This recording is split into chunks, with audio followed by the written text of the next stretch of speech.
आज की हमारी क्लास का टॉपिक है प्रिज्म। 10th क्लास में आपने प्रिज्म के बारे में पढ़ा होगा, चैप्टर में था।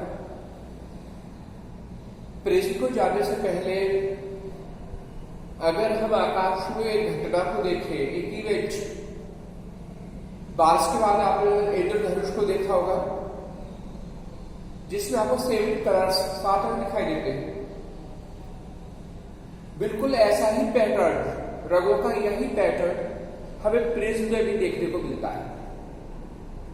जब प्रिज्म में आप श्वेत प्रकाश किरण को पास करते हो तो दूसरी तरफ हमें 7 रंग दिखाई देते हैं।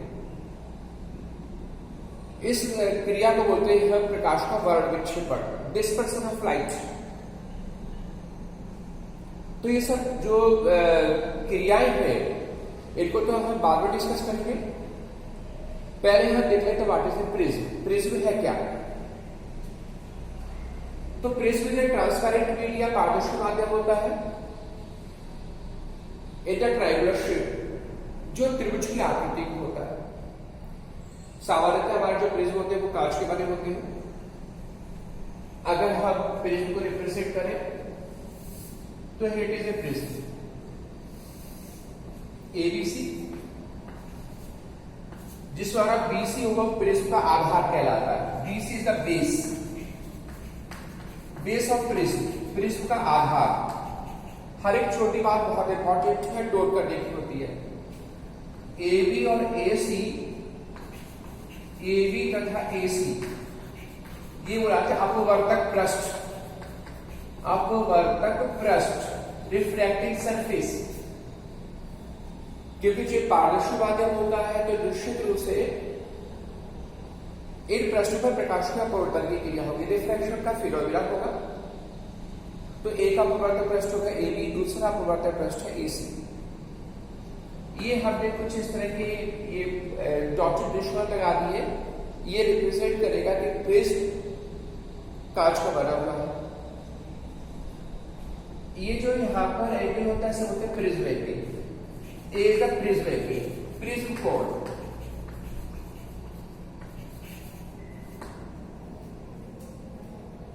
प्रिज्म में प्रकाश के अपवर्तन की क्रिया होती है। प्रिज्म में प्रकाश का वर्ण विक्षेपण होता है। तो सबसे पहले हम रिफ्रैक्शन को देख लेते हैं। हम ये देख लें प्रकाश में अपवर्तन होता कैसे है। तो हम प्रकाश कोण लेके चलेंगे, आपके प्रकाश कोण लेके चलेंगे, उसको हम प्रिज्म पर लेके आएंगे और प्रकाश के अपवर्तन को देखेंगे। तो लेट्स, ये हमारी होगी प्रकाश किरण, आपके प्रकाश किरण ओ एन। जब प्रकाश एक माध्यम से दूसरे माध्यम में जाता है तो निश्चित रूप से प्रकाश का अपवर्तन होगा। एन पॉइंट पर प्रकाश के अपवर्तन की क्रिया होगी एट द पॉइंट एन। ये पॉइंट ऑफ इंसिडेंस भी बोला जाएगा, आपतन बिंदु भी बोला जाता है। और जब पॉइंट ऑफ इंसिडेंस होता है तो सबसे पहले हम उस पॉइंट पर हम एक नॉर्मल ड्रॉ करते हैं, अभिलंब।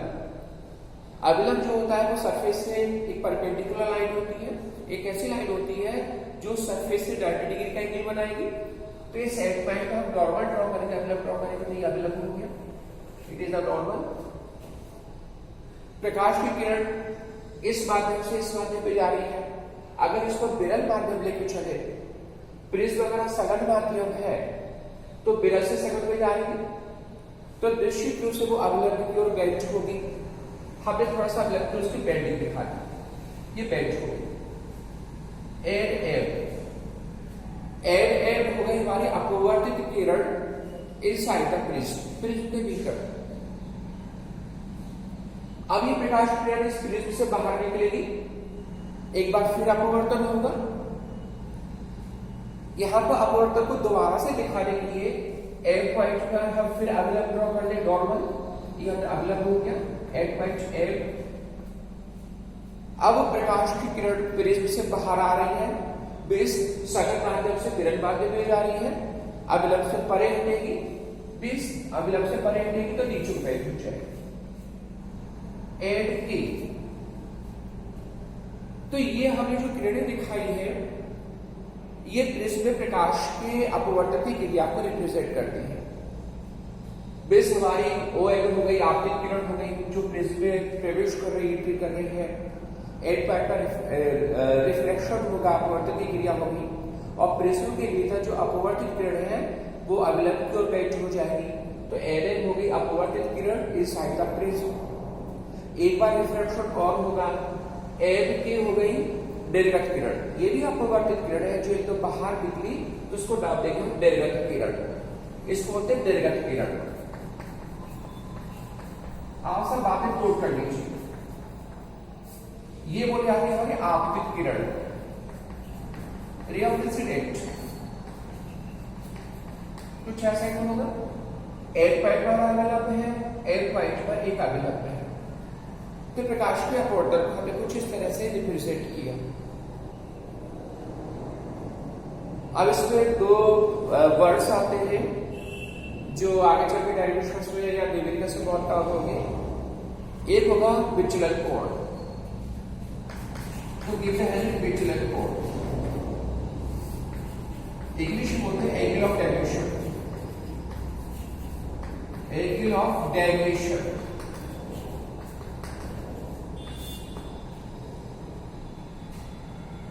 डेविएशन का मतलब होता है, डेविएशन डेविएट वर्ड से बना हुआ है। जैसे कभी कभी हम कहते हैं कि हम अपने रास्ते से डेविएट हो गए। डेविएट का मतलब होता है रास्ते से भटक जाना, बुड़ जाना। तो यहाँ जो प्रकाश किरण प्रिज्म के भीतर प्रवेश करती है तो वो अपने रास्ते से भटक रही है, दो बार भटकी। एक बार तो वो एन पथ पर आ गई, थोड़ा सा कम भटकी अपने मूल रास्ते से। उसका मूल रास्ता ये था, बेसिक रास्ता से ये तो उसका ओरिजिनल पाथ था। अगर रास्ता भी प्रिज्म नहीं होता तो हमारी जो प्रकाश की किरण OL थी ये सीधी जा रही थी, तो ये इसका है ओरिजिनल पाथ।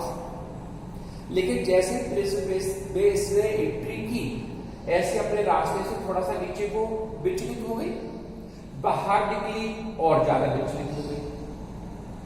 तो दो बार उसका ये विचलन हुआ, डेविएशन दो बार होगा, दो बार उस प्रकाश किरण की बेंडिंग हुई। इसे हम कह सकते हैं बेंडिंग। एक बार बेंडिंग हुई है एन पथ पर, दूसरा बेंडिंग हुई है एन के पथ पर। इफेक्टिव बेंडिंग कितनी हुई, परिणामी हमारा डेविएशन की तरह होगा। इसके लिए प्रकाश किरण को पीछे बढ़ा ले, इसको पीछे खींच ले, तो जो ये एंगल होगा ये कहलाता है एंगल ऑफ डेविएशन। इस एंगल को बोलते हैं, यहां से आता है विचलन कोण। तो कैसे डिफाइन कर सकते हैं हम? सिंपल डिफाइन कर सकते हैं कि प्रिज्म की जो निर्गत किरण है, निर्गत किरण, वो आपतित किरण से जितना कोण नीचे को घूम जाती है, नीचे को तो बेंड हो गई, उसे बोलते हैं एंगल ऑफ डेविएशन। सिंपल सी। तो वी हैव ट्राइड, लिख सकते हैं प्रिज्म से निर्गत किरण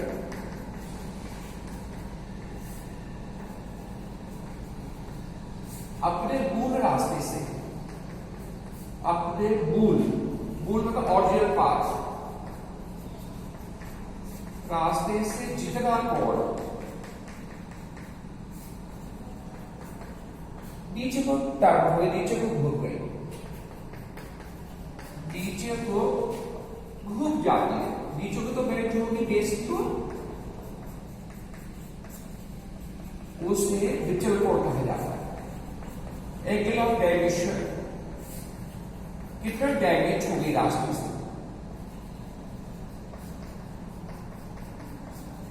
और इसे हम डेल्टा से रिप्रेजेंट करेंगे। लेफ्ट नहीं करना चाहिए, delta, it is represented by delta. इसको डेल्टा पढ़ेगा, डेल्टा। तो ये एंगल ऑफ डेविएशन हो गया। तो एग्जामिनेशन में कभी कभी पूछते हैं what is the angle of deviation, तो हमारी सिंपल सी डेफिनेशन हो गई कि हमारी जो इमर्जेंट रे होती है, हमारी जो निर्गत किरण होती है, वो हमारे ओरिजिनल पाथ से कितना कोण नीचे को झुक गई, कितना विचलित हो गई, तो उस एंगल को बोलते हैं एंगल ऑफ डेविएशन। डेल्टा से रिप्रेजेंट करेंगे।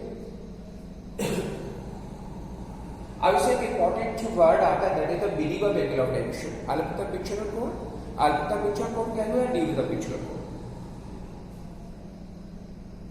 What is the meaning of angle of deviation? तो इसको ग्राफ कर देते हैं। We have to write. यह ये लिख लेते हैं meaning of angle of deviation. Minimum angle of deviation. आप हिंदी में क्या बोलोगे? अल्पतम विचलन कोण।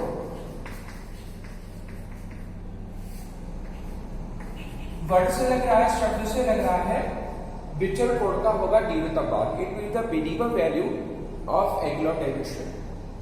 क्योंकि कुछ ऐसी डेफिनेशंस होती, कुछ ऐसी बातें होती हैं जो हेडिंग से बिल्कुल क्लियर होती है। मतलब विचलन कोण का न्यूनतम जो मान होगा उसे बोलेंगे अल्पतम विचलन कोण या न्यूनतम विचलन कोण। कर भी सकता है, किस कंडीशन में मिल सकता है, तो इसका हम पहले ग्राफ एक ड्रॉ कर लेंगे और ग्राफ से हम एंगल ऑफ डेविएशन के बारे में थोड़ा सा एक्सप्लेन करेंगे।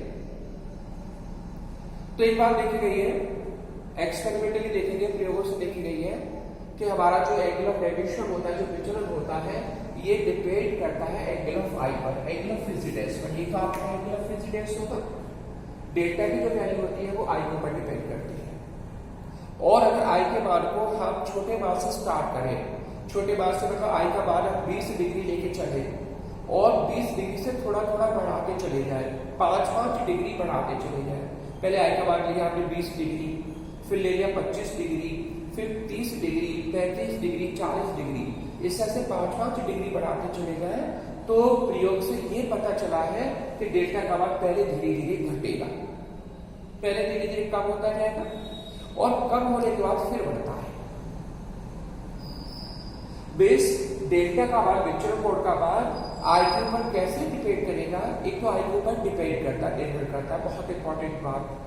आज मुझे विचलन कोण किस पे डिपेंड कर सकता है, या हम इसके डेल्टा का मान को कैसे बदल सकते हैं? तो by changing the value of i के मान को चेंज कर दें। अभी हमने प्रकाश कोण को यू लिया, हम थोड़ा कम एंगल पे लेके चले या ज्यादा एंगल पे लेके चले, तो उसके रेस्पेक्ट में डेल्टा भी तो बदल जाएगा। तो डेल्टा की जो वैल्यू होती है वो आई के ऊपर डिपेंड करती है। और किस तरह से डिपेंड करती है?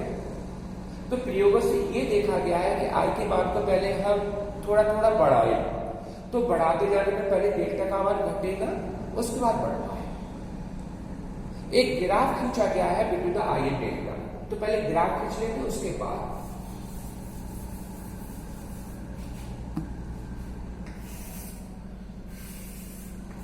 इस एक्सिस पर, एक्स अक्ष पर तो हम लेके चले आई, इस बोलेंगे आपतन कोण, इसी टोके यहां लेके चले हैं डेल्टा, जिसे बोलेंगे विचलन कोण। आई के बाद को आप थोड़ा थोड़ा बढ़ाते जाओ, थोड़ा थोड़ा बढ़ाएंगे तो डेल्टा का मान पहले घटेगा, उसके बाद ग्राफ कैसा होगा? ये न यू आकृति है और न वी आकृति है, कुछ इस टाइप की है। ग्राफ से पता चल रहा है कि आई के मान को बढ़ाए, थोड़ा थोड़ा बढ़ाए, इधर को चले तो डेल्टा का मान कम होता गया और यहां पर पहुंच करके डेल्टा का मान सबसे कम हो गया। ये वैल्यू होगी सबसे कम, तो जो सबसे कम होगी उसे बोलेंगे delta L, minimum angle of deviation. उसका आई के मान को बढ़ाए तो डेल्टा बढ़ने लगा। ये एक्सपेरिमेंटल ग्राफ है। आपका प्रैक्टिकल जब होगी लैब में तो आपके कोर्स में प्रैक्टिकल है, ये ग्राफ ड्रॉ करिए। हम पहले हम डिफरेंट एंगल्स लेके चलेंगे, आई के विभिन्न मान लेके चलेंगे, उससे डेल्टा की वैल्यूज कैलकुलेट करेंगे, फिर इस तरह का ग्राफ ड्रॉ करेंगे। हमारा जो ग्राफ होगा और डेल्टा के बीच में कुछ इस डिजाइन का आएगा और ग्राफ ड्रॉ करके हम डेल्टा एल की कैलकुलेशन करेंगे। हमारा जो ये मेजरमेंट होगा ये बोला जाएगा delta L, minimum angle of deviation. तो ये आई डेल्टा ग्राफ है। तो डेफिनेशन आपको प्रीवियस में बता दी कि विचलन कोण का जो न्यूनतम मान होता है सब बोलते हैं अंतर विचलन कोण। और जब प्रिज्म के लिए जो डेल्टा एल के बराबर होता है, ये बहुत इंपॉर्टेंट पॉइंट जो डेरिवेशन में काम आएगा। इसको हम रफ कर देते हैं, इसको रफ कर देते हैं।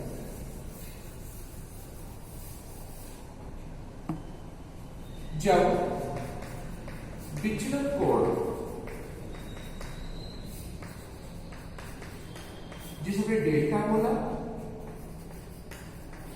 अल्पतम विचलन कोण के बराबर, अल्पतम विचलन कोण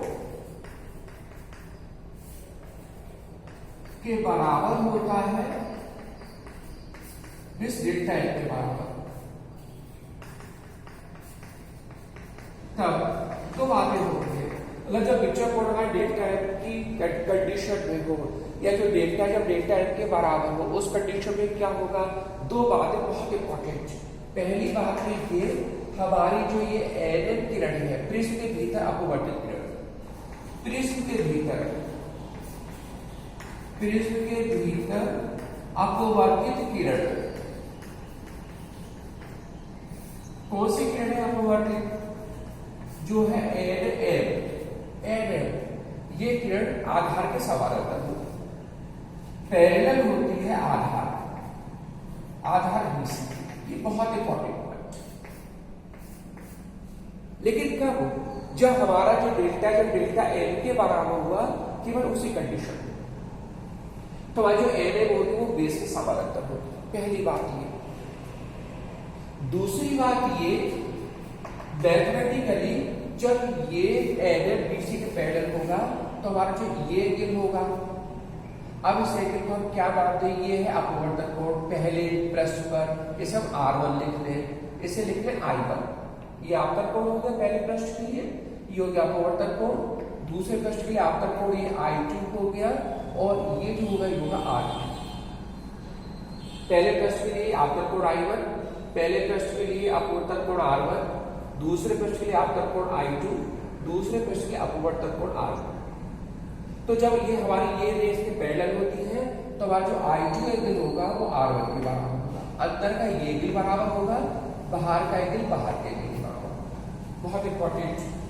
तब हमारा कौन सा एंगल, I2 बराबर होगा R1, I2 बराबर R1, तथा हमारा जो ये R2 है, R2 बराबर हो जाएगा I1। ये बहुत कॉमन बात है जो डेरिवेशन पे आगे चलते काम आएगी। I2 बराबर R1, R2 बराबर I1, ये बात ध्यान रखनी है। तो ये दो इंपॉर्टेंट पॉइंट्स है जो आपको ध्यान रखना है। जब प्रिज्म वगैरह मिनिमम एंगल ऑफ डेविएशन की पोजीशन में होगा, जब विचलन कोण सबसे कम होगा, न्यूनतम होगा, तो उस कंडीशन में हम ये बोलेंगे प्रिज्म अल्पतम विचलन की अवस्था। कभी कभी ये बात आप पूछते हैं, ये पूछते हैं कि प्रिज्म की अल्पतम विचलन की स्थिति कौन सी होती है। तो प्रिज्म की अल्पतम विचलन की स्थिति का मतलब होता है जब विचलन कोण न्यूनतम हो, विचलन कोण का सबसे कम हो। या यूं कह सकते हैं कि प्रिज्म के अंदर जो निर्गत किरण, जो अपवर्तित किरण है, वो बेस के पैरेलल हो। तो ये कहते हैं minimum deviated position of prism, minimum deviated position of prism, prism की न्यूनतम विचलन की अवस्था। तो उस कंडीशन में ये वाला इसके पैरेलल होगी, ये इसके बराबर होगा, ये इसके बराबर। तो ये कुछ पॉइंट्स हैं जो प्रिज्म के बारे में थे। सब बात आपको ध्यान रखने की जरूरत है, इंपॉर्टेंट बात है। नेक्स्ट क्लास में इसका डायमेंशन लेके चलेंगे, प्रिज्म की पदार्थ का। Thanks lot.